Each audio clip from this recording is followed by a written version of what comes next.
할머니, 왜 아빠를 버린다고 하셨어요? 그날 저는 대답할 수 없었습니다. 어떻게 말해요? 네 아빠가 죽은 네 엄마를 배신했다고. 저는 30년을 키운 제 아들을 버렸습니다. 사춘기 손녀딸의 손을 꼭 잡고서 말이죠. 아들이 울며 매달렸지만 한 번도 돌아보지 않았어요. 죽어가는 며느리를 배신한 그 순간, 제게 그는 더 이상 아들이 아니었거든요. 제 마음속에서 그는 그날 완전히 사라져버렸습니다. 안녕하세요.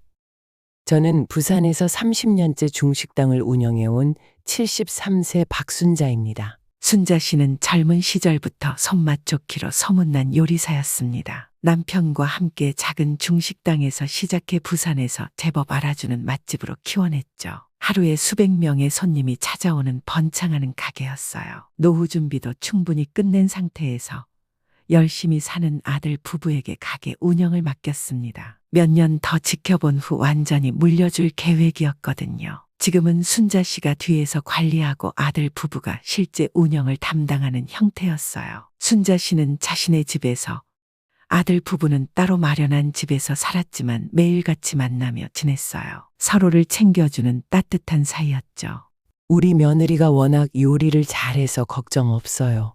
손님들도 다 좋아하시고. 순자 씨에게는 자랑스럽고 사랑스러운 며느리가 하나 있었습니다. 고아 출신이었지만 누구보다 착하고 성실한 김미영 씨였죠. 어릴 때부터 부모의 사랑을 그리워하며 자란 미영이에게 순자 씨는 결혼 첫날부터 진짜 친엄마가 되어주었습니다. 생일이면 정성껏 미역국을 끓여주고 몸이 아프면 밤새 간병해 주었어요. 명절 때는 미영이 몫의 세뱃돈까지 따로 준비해서 건네주곤 했죠. 고아였던 미영이가 처음으로 경험하는 진짜 가족의 사랑이었어요. 시집살이라는 말이 무색할 정도로 친딸보다 더 아끼고 소중히 여겼습니다. 어머니, 제가 처음으로 받아보는 부모님 사랑이에요. 정말 감사해요. 미영이는 종종 눈물을 글썽이며 말하곤 했습니다. 순자 씨도 미영이를 친딸처럼 아꼈어요. 고아원에서 자란 미영이가 얼마나 부모의 사랑에 목말라 했는지 너무 잘 알았거든요. 어머니, 병원에서 나쁜 소식을 들었어요. 2년 전 겨울, 며느리 미영이가 떨리는 목소리로 말했습니다. 말기 췌장암이었습니다. 하늘이 무너지는 것 같았죠. 그동안 건강하기만 했던 미영이가 갑자기 이런 병에 걸리다니 믿을 수가 없었어요. 걱정하지 마. 내가 무조건 너를 살려낼 거야. 아무 걱정 말고 가장 좋은 병원으로 가자. 순자 씨는 며느리를 친딸처럼 아꼈습니다. 고아였던 미영이에게 순자 씨는 처음으로 만난 진짜 어머니 같은 존재였거든요. 30년간 모은 내 전 재산을 다 써서라도 미영이를 살리고 싶었어요. 어머니, 제가 죽으면 지은이는 어떻게 하죠? 아직 너무 어린데. 무슨 소리야, 미영아. 넌 죽지 않아. 내가 너 살려낼 거야. 지은이도 엄마 없이는 안 돼. 하지만 의사의 진단은 냉혹했습니다. 6개월에서 1년이라고 했어요. 이미 다른 장기로 전이가 된 상태였거든요. 수술도 어렵다고 했습니다. 그때부터 미영이의 절친 김소라 씨가 자주 병문안을 왔습니다. 소라 씨도 미영이처럼 고아 출신으로 둘은 어릴 때부터 자매처럼 지냈다고 했어요. 고아원에서 만나 서로 의지하며 살아온 사이였죠. 미영아, 내가 계속 와서 돌봐줄게. 걱정하지 마. 우리 둘 다 부모 없이 자랐잖아. 이럴 때 서로 도와야지. 소라 씨는 정말 헌신적이었습니다. 밤새 간병도 하고 입맛 없는 미영을 위해 맛있는 음식까지 해오고 심지어 13살 손녀 지은이까지 돌봐주었어요. 미영이가 힘들어할 때마다 곁에서 위로해주고 가족들보다 더 자주 병원에 와서 돌봐주었죠. 소라야, 고마워. 너 아니었으면 어쩔 뻔했니? 정말 고마워. 미영이는 소라를 정말 믿고 의지했습니다. 같은 고아 출신이라 서로의 아픔을 이해한다고 생각했거든요. 친구라기보다는 진짜 자매 같은 사이였어요. 미영아, 우리는 가족이나 다름없잖아. 지은이도 내 조카 같고 내가 끝까지 돌봐줄게. 소라의 말에 미영이는 안심했습니다. 자신이 죽어도 소라가 가족들을 돌봐줄 거라고 믿었어요. 특히 어린 딸 지은이를 챙겨줄 거라고 생각했죠. 아들 민수는 아내를 정말 사랑했습니다. 대학교 때부터 만나 10년을 연애해서 결혼한 사이였거든요. 미영이가 아프기 전까지는 정말 행복한 부부였어요. 서로를 아끼고 존중하는 모습이 보기 좋을 정도였죠. 엄마 아빠가 요즘 너무 힘들어해요. 밤에도 잠을 못 자고 계속 울어요. 손녀 지은이가 걱정스럽게 말했습니다. 민수는 매일 병원과 가게를 오가며 지쳐갔어요. 아내가 죽어간다는 현실을 받아들이기 어려웠고 13살 딸까지 챙겨야 하는 부담감에 힘들어했죠. 그런 민수를 설아가 위로했습니다. 민수 오빠, 너무 힘드시죠? 제가 도와드릴게요. 미영이 걱정은 제가 할게요. 어느 날 민수가 너무 힘들어서 술을 마시게 되었을 때 설아가 옆에 있어 주었습니다. 함께 울어주고 함께 미영이 이야기를 하며 위로해 주었죠. 미영이가 병원에 입원해 있는 동안 집안일도 도와주고 지은이 챙기는 것도 도와주었어요. 오빠, 미영이가 아프기 전에는 정말 행복한 가족이었죠? 부러울 정도로 화목했어요. 그럼 미영이는 내 인생의 전부였어. 미영이 없으면 나는 어떻게 살아야 할지 모르겠어. 저도 미영이를 보면서 부러웠어요. 이런 남편, 이런 가족, 정말 복 받은 거예요. 설아는 교묘하게 민수의 마음에 파고들었습니다. 처음에는 정말 친구로서 도와주는 것 같았지만 점점 민수가 자신에게 의존하게 만들었어요.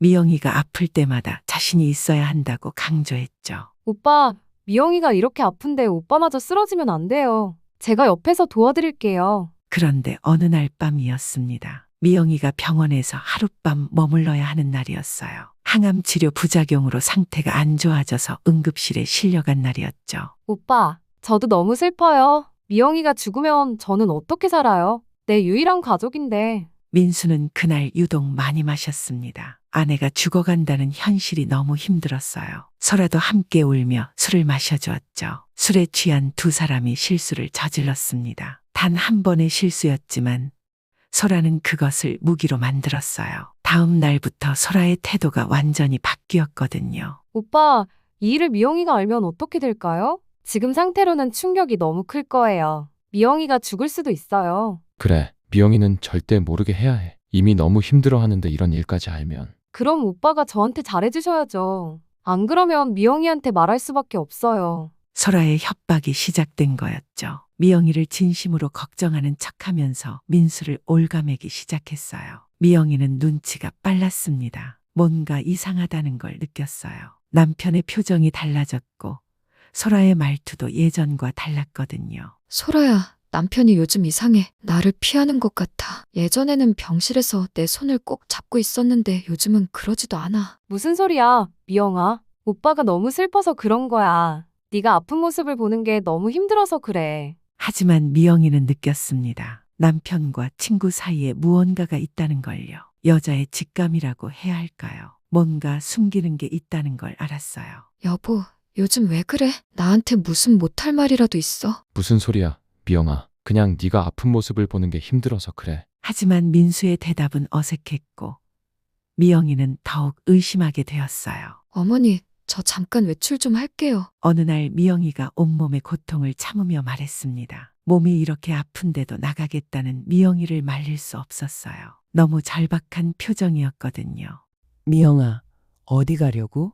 몸이 이런데 의사 선생님이 안정을 취하라고 했잖아. 어머니, 꼭 해야 할 일이 있어요. 제가 죽기 전에 반드시 해야 하는 일이에요. 미영이는 보험회사에 갔습니다. 그리고 사망보험금 수익자를 시어머니인 순자 씨로 바꿨어요. 원래는 남편인 민수로 되어 있었는데 말이죠. 어머니가 지은이를 잘 키워주실 거라고 믿어요. 이 돈으로 지은이 대학까지 보내주세요. 보험 설계사가 나중에 전해준 미영이의 말이었습니다. 그때 미영이는 이미 남편의 배신을 직감하고 있었던 거예요. 미영이는 이미 모든 걸 알고 있었던 거예요. 남편과 친구의 배신을요. 하지만 아무 말도 하지 않았어요. 대신 조용히 딸의 미래를 준비했던 거죠.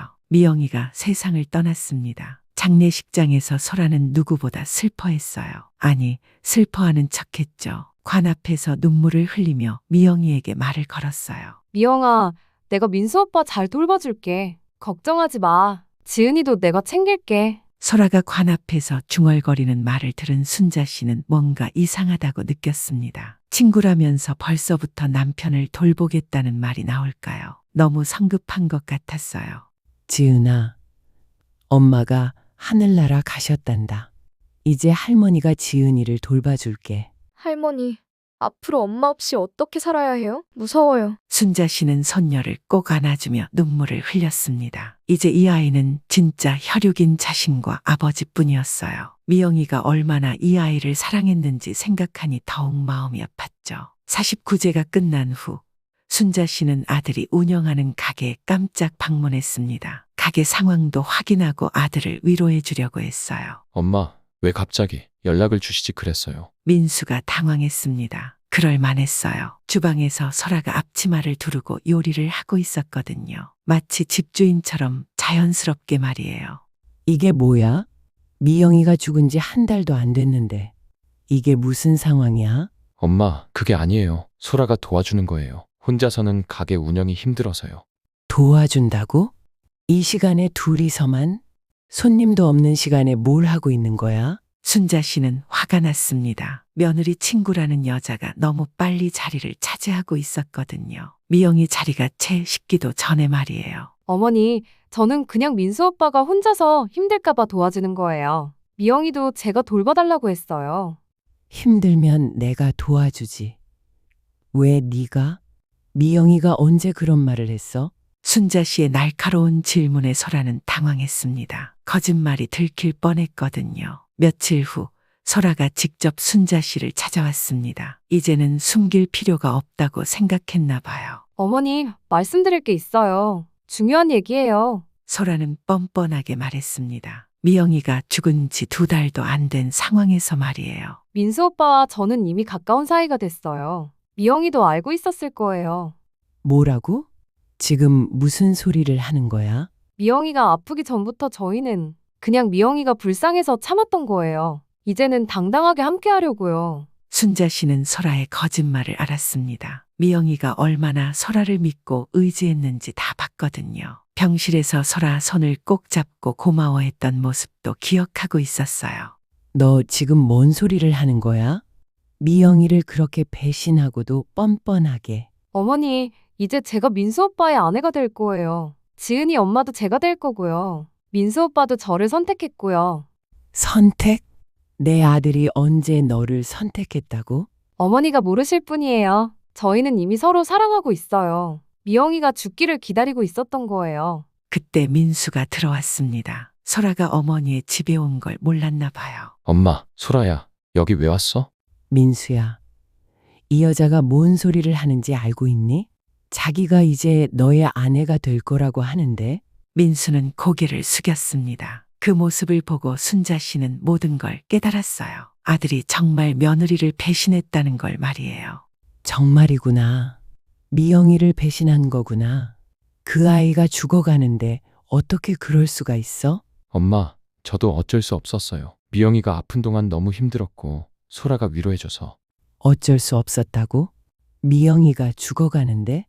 그 아이가 얼마나 너를 믿고 사랑했는데. 순자 씨의 목소리가 떨렸습니다. 미영이가 얼마나 남편을 사랑했는지, 얼마나 믿고 의지했는지 다 알고 있었거든요. 그날 저녁 보험회사에서 전화가 왔습니다. 미영이의 사망보험금 지급에 관한 연락이었어요. 고객님, 김미영님의 사망보험금 지급 준비가 완료됐습니다. 수익자이신 박순자님께서 서류 작업을 해주시면 바로 지급 가능합니다. 보험금이 얼마라고요? 총 3억 원입니다. 미영님께서 작년에 수익자를 변경하셨더라고요. 순자 씨는 눈물이 났습니다. 미영이가 마지막에 남긴 선물이었어요. 딸 지은이를 위해 남겨둔 돈이었죠. 다음 날 설아가 다시 찾아왔습니다. 보험금 소식을 들었나 봐요. 어머니, 보험금 이야기 들었어요. 당연히 저희가 받아야죠. 민수 오빠가 상속자니까요. 상속자? 보험금 수익자가 누군지 알고 있니? 당연히 남편인 민수 오빠죠. 법적으로도 그렇고요. 순자 씨가 보험 증서를 보여줬습니다. 미영이가 수익자를 나로 바꿨다. 네가 우리 며느리를 배신하고 있는 동안에 말이야. 이 돈은 지은이를 위한 거야. 설아의 얼굴이 새하얗게 변했습니다. 계산이 완전히 틀어진 거였어요. 그럴 리가 없어요. 미영이가 언제 그런 일을? 분명 실수였을 거예요. 네가 내 아들을 유혹하고 있을 때 미영이는 이미 다 알고 있었던 거야.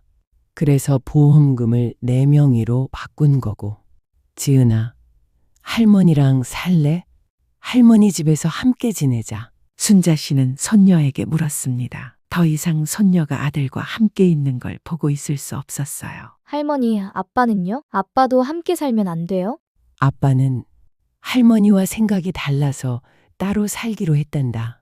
지은이는 할머니랑 살자. 순자 씨는 결심했습니다. 자신이 30년간 식당을 운영하며 모은 재산과 미영이가 남긴 보험금으로 손녀를 키우기로요. 엄마, 그렇게 나가시면 안 돼요. 지은이는 아빠인 내가 키워야 해요. 민수가 울며 매달렸습니다. 딸까지 잃을 수는 없었거든요. 안 돼? 네가 미영이한테 한 짓을 생각해봐. 그 아이가 얼마나 소라를 믿었는데 얼마나 배신감을 느꼈을까? 엄마, 저도 실수였어요. 소라가 협박해서 어쩔 수 없었어요. 협박? 그럼 미영이한테 말했어야지. 왜 숨겼어? 그 아이가 죽기 전에 진실을 알 권리가 있었잖아. 순자 씨는 아들을 더 이상 봐줄 수 없었습니다. 며느리에 대한 배신은 용서할 수 없는 일이었어요. 지은이는 내가 키운다. 너는 그 여자랑 알아서 살아. 내 눈에서 사라져. 소라는 보험금을 포기할 수 없었습니다. 3억 원이라는 큰 돈을 놓칠 수 없었거든요. 민수에게 계속 매달렸죠. 오빠, 저 없으면 가게도 제대로 운영 못해요. 저 버리면 안 돼요. 우리 결혼하자고 했잖아요. 하지만 민수는 이미 지쳐 있었습니다. 소라와의 관계가 협박으로 시작됐다는 걸 깨달은 후부터요. 게다가 어머니와 딸까지 잃게 되니 후회가 밀려왔어요. 소라야, 우리 이제 그만하자. 이렇게 시작된 관계는 좋을 게 없어. 안 돼요. 저는 오빠 없으면 못 살아요. 미영이도 이제 없잖아요. 소라는 점점 집착이 심해졌습니다. 가게에서 나가지도 않고 민수의 집에 눌러 살았어요.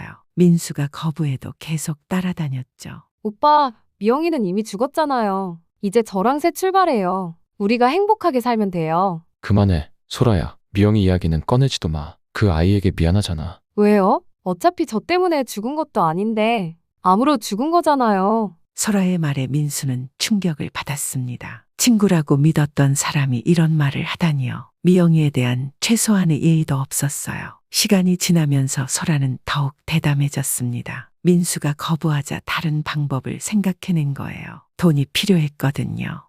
민수야, 가게 매출이 왜 이래? 장부가 안 맞는데? 순자 씨가 장부를 확인하다가 이상한 점을 발견했습니다. 매일 20만 원씩 빠져나가고 있었거든요. 한 달이면 600만 원이나 되는 돈이었어요. 엄마, 그건 그냥 잡비가 좀 많이 나가서. 민수가 말을 못하자 순자 씨는 직감적으로 알았습니다. 30년간 가게를 운영한 경험으로 뭔가 이상하다는 걸 느꼈어요. 소라가 가져갔구나. 그렇지? 엄마, 소라가 생활비가 필요하다고 잠깐 빌려간 거예요. 생활비? 그게 네 돈이야? 30년 동안 피땀 흘려 모은 돈을 그렇게 함부로 써도 되는 거야? 순자 씨는 분노했습니다. 30년 동안 피땀 흘려 일군 가게를 저렇게 망치고 있다니요. 미영이가 살아있었다면 절대 일어나지 않았을 일이었어요. 당장 그 여자 쫓아내지 못하겠어?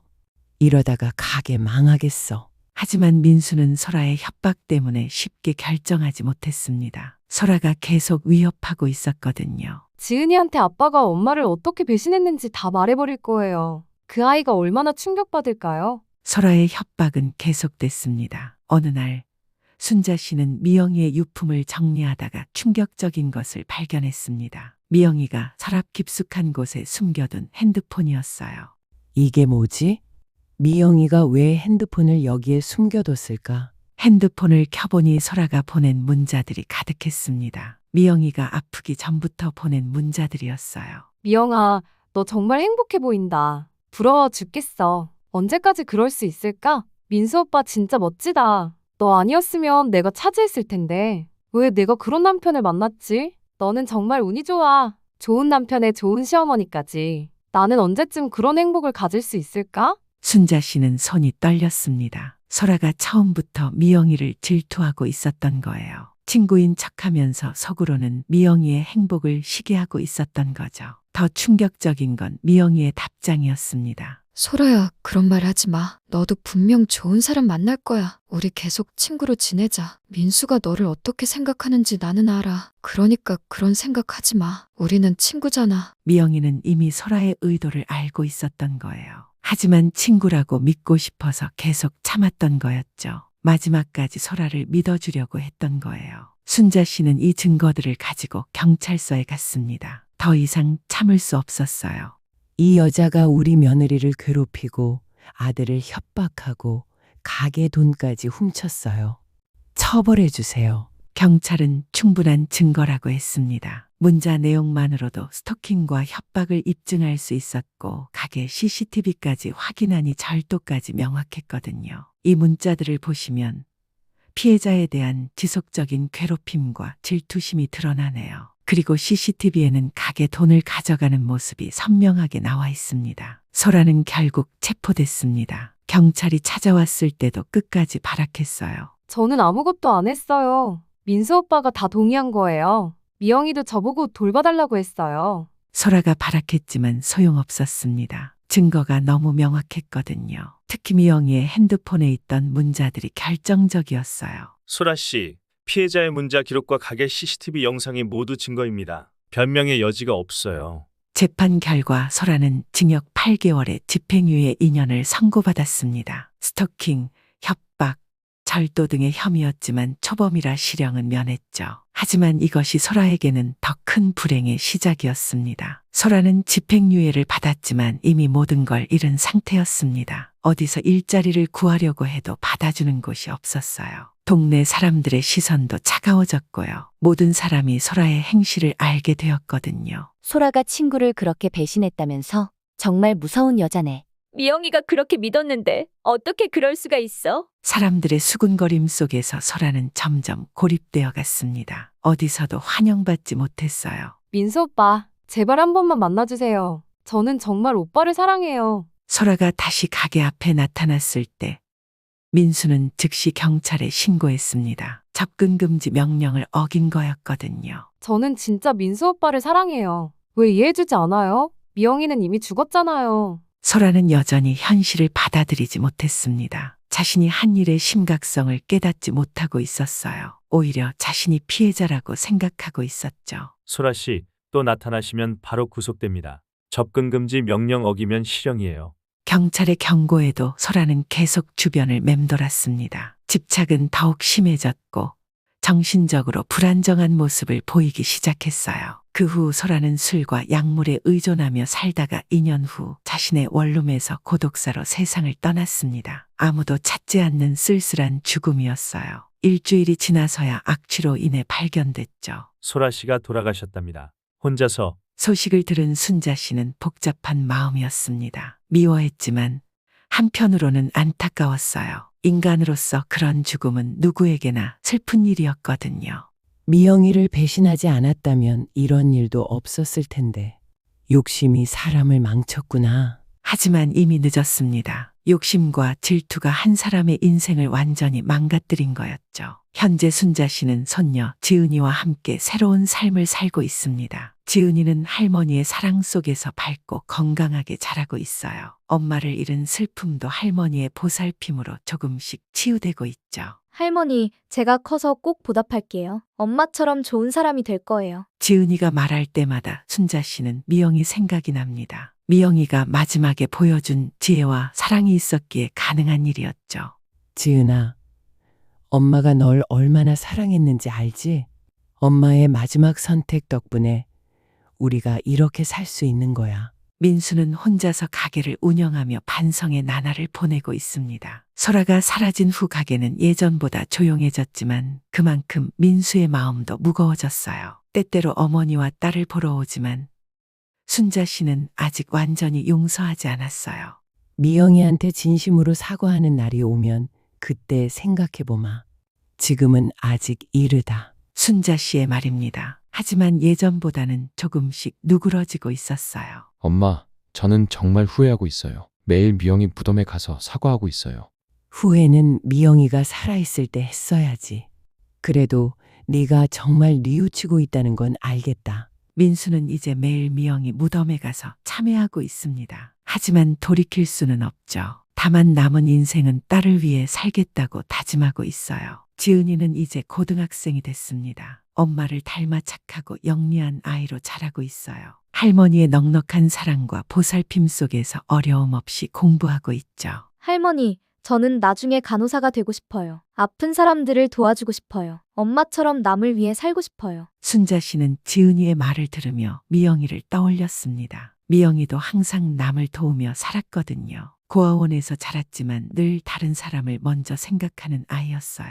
순자 씨는 30년간 식당을 운영하며 모은 재산에 미영이가 남긴 3억 원까지 더해 지은이의 미래를 탄탄히 준비했습니다. 대학 등록금은 물론이고 지은이가 꿈을 이룰 수 있도록 도와줄 거예요.